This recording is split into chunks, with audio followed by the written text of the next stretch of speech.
Pakistan has upped its ante to bail itself out of FATF's grey list. Due to the inclusion in the grey list, the country is finding it increasingly difficult to get financial aid from the International Monetary Fund, World Bank, Asian Development Bank and the European Union.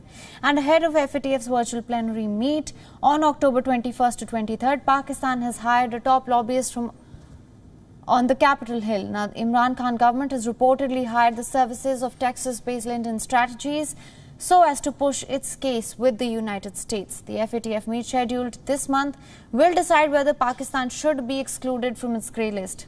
And its fate will mainly depend on US's decision since it alone controls a bloc of 20 countries.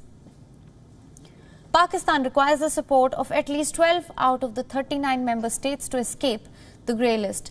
Through this lobbyist firm, Pakistan wants to send across narratives like leadership of the Taliban, Haqqani Network and Al-Qaeda and Daesh global terrorist groups is based in Afghanistan with sufficient funds available to them, and that there is no hand of Pakistan's deep state in it.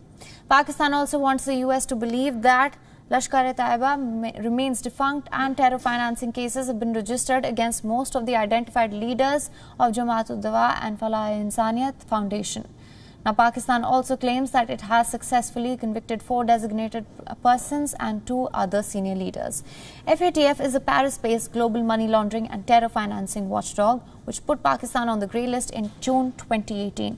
Back then, FATF had asked Islamabad to enforce a plan so as to curb money laundering and terror financing by the year 2019. The deadline was later extended due to the coronavirus pandemic. The demands of the 2019 Mutual Evaluation Report are unfulfilled as Pakistan is still to comply with all the 27 points of FATF action plan of the past. Hence, Pakistan's hope to escape the grey list are unlikely to be met. Meanwhile, FATF's Asia Pacific Group has kept Pakistan on enhanced follow-up list. The Financial Action Task Force has provided recommendations to Pakistan to fight money laundering and terror financing, but following a meager progress on technical recommendations, Pakistan has been retained on the said list. According to APG, Pakistan's progress has remained unchanged. APG's report says that Pak has been non-compliant on 4 accounts. It was partially compliant on 25 counts and largely compliant on 9 recommendations. Now, Pakistan Bureau Chief Anas Malik is live with us from Islamabad for more on this. Anas, thank you for joining us. Could you begin by telling us a little bit about this latest development?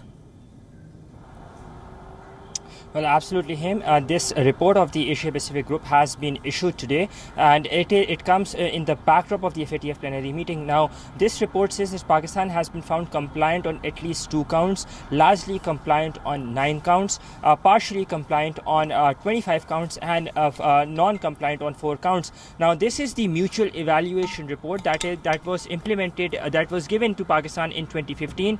Pakistan was placed in its quote-unquote enhanced follow-up list in October 2018, and since then Pakistan's rating, if we look at the trajectory, it has increased, because in 2017 its rating was medium with the compliance report, with the compliance plan, the 40-pointer compliance plan.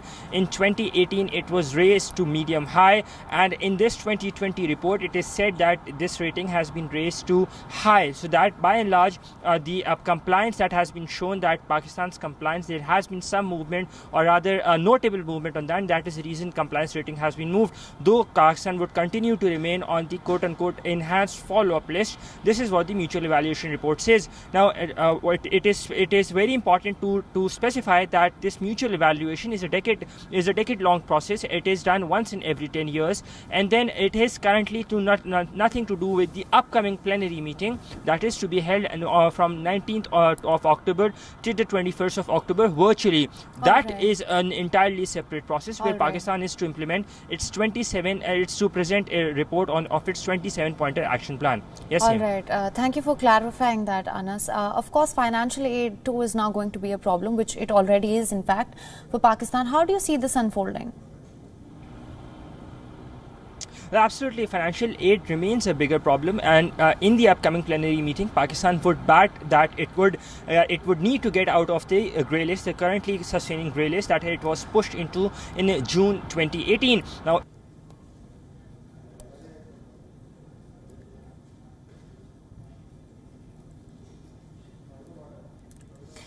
we seem to be having a problem with that line, but we will try to connect with Anas once again.